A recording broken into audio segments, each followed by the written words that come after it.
Well, here we are, guys, on Friday, January 29th, with a summary of Ashes of Creation's January development update. We are going to go through this summary roughly in the same order they did on the live stream, which means the Q&A section will be at the end of this video, which is normally the area where some of the more interesting info comes out. If you have not been paying attention to Ashes of Creation's roadmap, they did mention that the next Alpha 1 pretest will be February 19th through the 22nd. They also mentioned that the January cosmetics will be phased out to the new cosmetics on February 10th.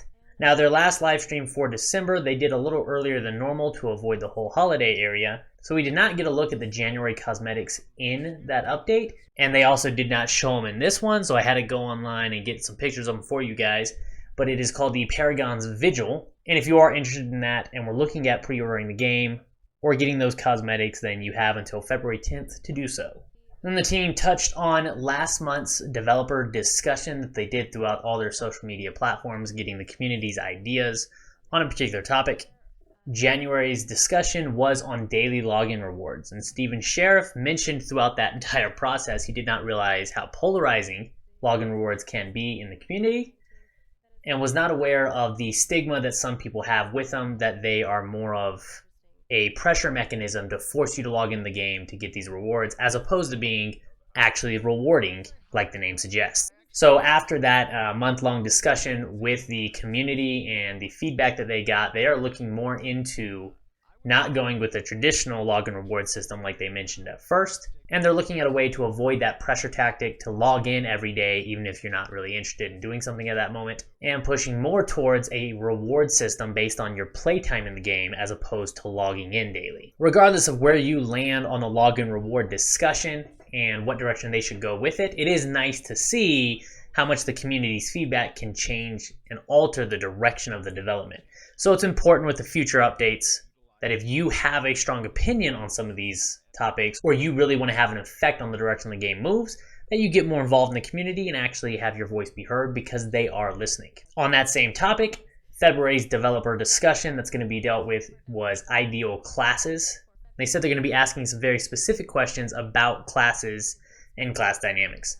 And we have seen a list before of the 64 possible classes you can create with the archetypes. However, I'm assuming this is not actually final, and they will be opening up some discussion to possible class mixtures that people are more interested in seeing.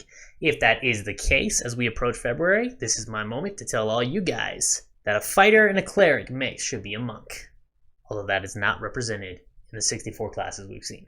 They went on to show a roughly 25-minute video of Stephen Sheriff and one of their leads of the environmental process, Michael Bacon, simply discussing some of the different processes they go through to build the game world. Not a ton in this video to even show. The two things I took note of was the rendering distance in the game. They talked about this a little bit. Being able to see shorelines way across the water, or seeing the big volcano in the background throughout the shots, mentioning that you'll be able to actually go up to those. And they won't just be wallpapers or screens sitting there to give you something to look at, but that is actually landmass in the game that will be rendered on your screen. And the second thing didn't really have to do with the environment they were talking about, but as Stephen Sheriff was riding around on his raptor mount, I happened to just notice that I really like the way the raptor animations are when it jumps or was leaping off of ledges, and I think they did a really good job on that, and I'm excited to see the progress as they start adding more and more animations for the different types of mounts they have in the game. Once the video was over, Margaret Crone mentioned that she has been working on a new website design and a redo of their entire website. She did show a small preview of some of the things on that website and how it's going to be laid out, and it will be launching in late February is the goal. So keep an eye out for that if you are interested in staying more up to date with Ashes of Creation. The new website should help with that, with a better system and layout, and also it's going to have a newsletter you can sign up to in order to get some updates with the game.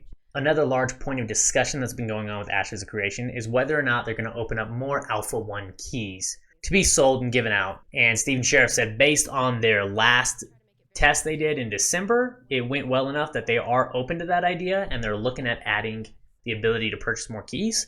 If you are interested in potentially getting into the Alpha 1, and you're liking the way the game looks right now and you want to help develop it, they think they're going to try and coincide the keys being sold again with the website launch in late February. So keep an eye on that and make sure you're aware of it if you're one of the people that are interested in potentially picking up an Alpha 1 key. This is the point where they moved on to some more concept designs of furniture. We get this pretty much every single development update. And they brought up that point too, that some people out there may be tired of seeing these concept arts of just table after table or bed after bed. But for the people out there that are very much into design and furnishing houses and that part of the game, it is definitely a bonus to see all the different types of props that they have. And they mentioned that there's going to be different props for all 9 of the cultures. Some will have subtle differences, but they'll all be different enough that when you design or furnish your house, you'll be able to tell what influence it has behind it. So it should make it entertaining for all those people that like that part of the game and the housing and the design part to have a variety of options. With most of what you're seeing in this particular update being Empyrean props and then a few rugs from the Kalar race. We also got to see the concept art for a tree city in the woods and the jungle that they've been working on, which looks like it's going to be a fun city to kind of move around and operate in, and I like the way they're designing their tree houses compared to other games. And then we also got a look at some of these strange mushroom flower trees and kind of their size representation compared to the height of a player in the game. And I could definitely see this type of plant life being very interesting looking in an underground cavern system with the luminescent parts of it and the bright colors. They also gave us a 3D sculpture of one of their turtle mounts that they have been working on as well, which I find very interesting, not because necessarily the mount looks cool, but this will be the 3rd turtle mount we've seen in itself. One of them being the one they showed off in their 4K mount video, being a tortoise that can go underwater and is their sea-based mount. And then we've seen many times their turtle mount with a kind of cosmic shell. And this being the 3rd turtle mount that we've seen with it, it looks like they're going to have a lot of diversity within each type of mount. So it's very promising that you will be able to specifically get the mount style that you want when the game does launch, and that their animal husbandry system is going to create some very dynamic and interesting creations. They showed off an Empyrean female hairstyle as well. A lot of people have been asking to see more hairstyles that are longer and more feminine, because to this point we haven't really seen a lot of the hairstyles going on, and I'll say that it actually looks very promising. I think they did a really good job on the small details, like the small braids going down behind her ears. And they've definitely touched on the point that a lot of people like to spend, sometimes hours building their character and fine-tuning it, and they will have a ton of options for you if you are someone who cares a lot about that, to be able to get your character really looking the way you want them to. And then they showed off a little bit of the building progress and the concept art for something called the Thundering Bolt Beast, I believe. But it kind of looks like a lightning bird mount. And they mentioned this is one of the cosmetic skins you might be able to unlock. The most interesting part of it that they mentioned is that it will scale based upon you only having a tier 2 mount or you having a royal mount if you are a lord of a castle or a mayor of a metropolis and have the capability to fly. That the skin won't just be the same thing, but you'll be able to apply it to either one of the mounts, and it will scale based on that. So I'm excited to see how that functions with all the cosmetics, if there's an enhanced version or a super version of every cosmetic, if you're applying it to one of the royal mounts that are only achievable by a few people in the game.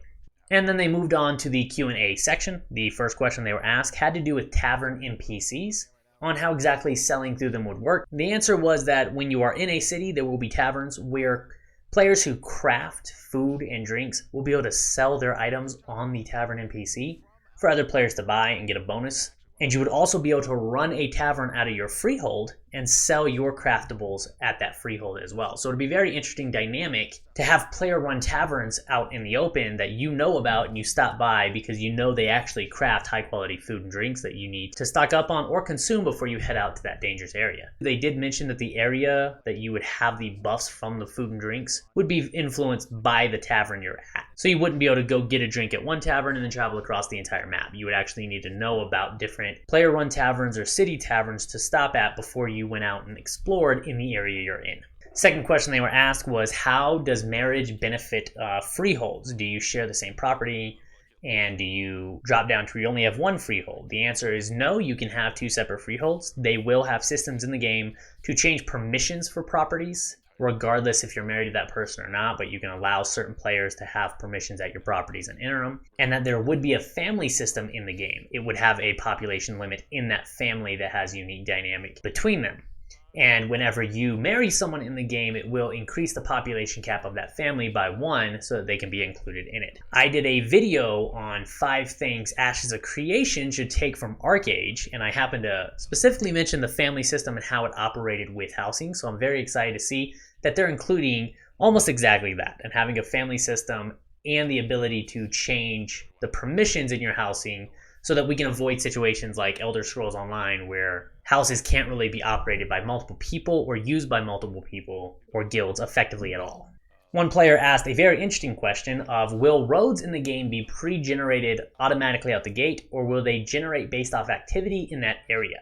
And the way they explained it was somewhat like the nervous system where you would have the city and then different arteries or larger roads coming off of it, and then veins coming off of those arteries into the smaller points of interest in the world. And Steven said that these roads would be predetermined in the game code for every node, but they wouldn't be available until that node progresses to a certain point. So when you start the game out, there's going to be almost no roads anywhere, or very little. And then as the node progresses to a camp, you'll get little pathways coming off. And then as it moves up to a village and a metropolis, more and more roads and pathways would come off of those 2 points of interest in that area. They also mentioned that 2 nodes could potentially inhabit the same vein, heading to 2 different points of interest for each node, and whichever node was developed first would take over that vein and its point of interest, because that's the story path that that server's gone down. So even though there's pre-generated pathways and roads in the game code, no 2 servers are going to have the same pathways happening because the different nodes develop those roads in different ways.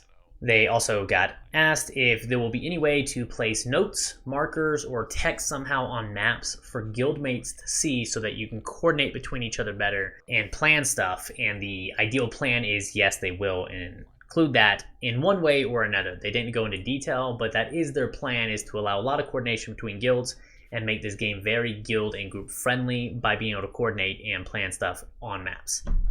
And then they got asked with caravans if players that are attacking the caravan will be able to directly see what it's holding or what the value of it is. That way they know whether or not they want to spend their time attacking it. And they said that you will not be able to see the exact value or what exactly is in it, but that there will be representation on top of the caravan or on the sides in some way or another, telling you if it's gold or wood or iron, and give you some indication of what the material is inside. And that will even persist through cosmetic caravans. They will have an area on them predetermined to display in some way or another what kind of resource you're moving. Alright guys, that is your summary to the Ashes of Creation January development update. If you are interested in staying up to date with Ashes of Creation, but you're not fully into watching the hour-and-a-half live streams or reading everything that comes out on it, then make sure you hit that subscribe button down at the bottom, and I will be trying to put out a monthly summary of their update and let you know kind of what's going on with the game. I appreciate you guys sinking into this topic with me. Thanks for watching. I'll see you next time.